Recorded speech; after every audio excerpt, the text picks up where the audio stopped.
Welcome to Satya's kids world. Panchatantra की कहानियों की इस सीरीज में प्रस्तुत है हमारी 16वीं कहानी काइयां सियार। किसी जंगल में एक बहुत चालाक सियार रहता था। उसने एक दिन वन में एक मरे हुए हाथी को देखा। वह उसके चारों ओर चक्कर लगाकर अपने पैने दांत गड़ाता रहा, पर उसकी कठोर चमड़ी को छेद नहीं पा रहा था। उसी समय कहीं से घूमता फिरता एक शेर उधर आ निकला। शेर को आता देख सियार अपना माथा धरती पर टेक कर दोनों हाथ जोड़कर विनय के साथ बोला, स्वामी, मैं आपका पहरेदार सिपाही हूँ। यहाँ बैठकर आपके लिए ही इस हाथी की रखवाली कर रहा हूँ। महाराज की बड़ी कृपा जो आन पधारे, अब इसका भोग लगाएं। उसे इस प्रकार मिन्नत करते देखकर शेर बोला, मैं किसी दूसरे के शिकार किए हुए जानवर को नहीं खा सकता। सवाल केवल पेट भरने का नहीं, मान मर्यादा का भी है। कहते हैं शेर वन में भूखा हो तो भी जानवरों का मांस ही खाता है, घास नहीं चरने लगता। इसी तरह महान लोग बुरे दिन आने पर भी उचित अनुचित का विचार नहीं खोते। तुम समझ लो कि मैंने अपनी ओर से हाथी तुम्हें इनाम में दे दिया। यह सुनकर सियार झूम उठा। उसने कहा, स्वामी ने अपने सेवक के लिए जो कुछ किया वह आप ही को शोभा देता है। शंख को आग में जलाकर भस्म कर दिया जाए तो भी वह धवलता को नहीं त्यागता। इसी तरह महान लोग बुरे समय में भी अपने मन की निर्मलता और कुल की आन को नहीं छोड़ते। शेर के चले जाने के बाद एक बाघ अपनी बाघिन के साथ उधर आ निकला।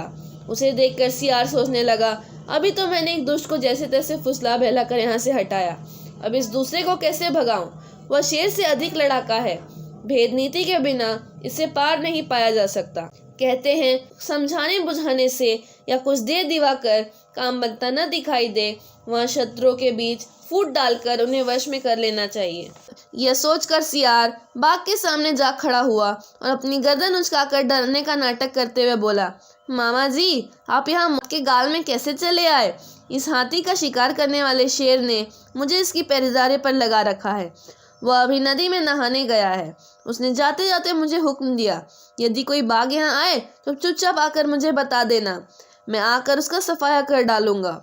इससे पहले भी मेरे एक शिकार को एक बाघ ने खाकर जूठा कर दिया था। उसी दिन से मैं बाघों को सबक सिखाना चाहता हूँ। बाघ ने कहा, अरे भांजे, मेरी जान बख्श, तू शेर आने के बाद भी उससे मेरी शिकायत न करना। यह कहकर वहां से खिसक लिया। अब उसके चले जाने के बाद एक चीता आया गया। उसे देखकर सियार ने सोचा, इसके दांत तो बहुत मजबूत हैं। ऐसा जतन करूं कि यह हाथी के चमड़े को तो फाड़ डाले पर खाने न पाए। यह ठानकर उसने चीते से कहा, भांजे, तुम तो दूज के चांद हो गए, दिखाई ही नहीं देते। आज किधर से आ निकले? तुम तो कुछ भूखे भी दिखाई दे रहे हो, फिर मेरे अतिथि भी ठहरे। सिंह का शिकार किया हुआ यह हाथी तो तुम्हारे सामने ही है। सिंह ने मुझे ही इसकी चौकसी पर लगा रखा है, इसलिए डरने की कोई बात नहीं है। उसके वापस आने से पहले जितना जी चाहे खाओ और खाकर चुपके से खिसक लो। चीता बोला, मामा, यदि ऐसी बात है तो मैं इस मांस को खाने से रहा। जीता रहा तो ऐसे सैकड़ों मौके आएंगे, इसलिए मैं तो यहाँ ठहरना भी नहीं चाहता। मैं वही कुछ खाना चाहता हूँ जो खाने के बाद पच जाए। यह मांस मेरे लिए कुछ अधिक भारी पड़ेगा, इसलिए मैं तो चला यहाँ से। सियार ने कहा, अरे कायर, तू निडर होकर जितना खाना चाहे खा ले, मैं हूं ना। मैं शेर को दूर से ही आता देखकर तुम्हें चौकन्ना कर दूंगा, उसी बीच तुम भाग निकलना। अब सियार की बातों में आकर चीते ने हाथी की चमड़ी फाड़ दिया। जैसे ही सियार ने देखा कि चीते ने चमड़ी फाड़ दी है, वह दूर से ही बोला, भांजे भागो, सिंह आ रहा है। चीता अपनी जान बचाकर भाग गया। उस फटे हुए भाग में अपना दांत गड़ाकर सियार ने मांस खाना शुरू ही किया था कि तभी एक दूसरा सियार वहां आ पहुंचा और चतुर सियार को अकेले हाथी का मांस खाता देखकर आग उगलने लगा। चतुर सियार ने देखा कि यह तो उसकी ही बिरादरी का जीव है, बल और बूते में उसी के बराबर। उसे लाल पीला होते देखकर चतुर सियार उसके ऊपर टूट पड़ा और पैने दांतों से उसके जगह जगह चीर कर रख दिया और फिर आराम से बहुत दिनों तक उस हाथी का मांस अकेले ही खाता रहा। ठीक ही कहा है कि यदि शत्रु तुम्हारी ही जाति का हो तो उससे डरना क्या और साम दाम की बात क्या करनी। जाओ और उस पर हमला बोल दो। यदि उसने वहां अपनी जड़ें जमा ली तो तुम उसे वहां से हटा नहीं पाओगे।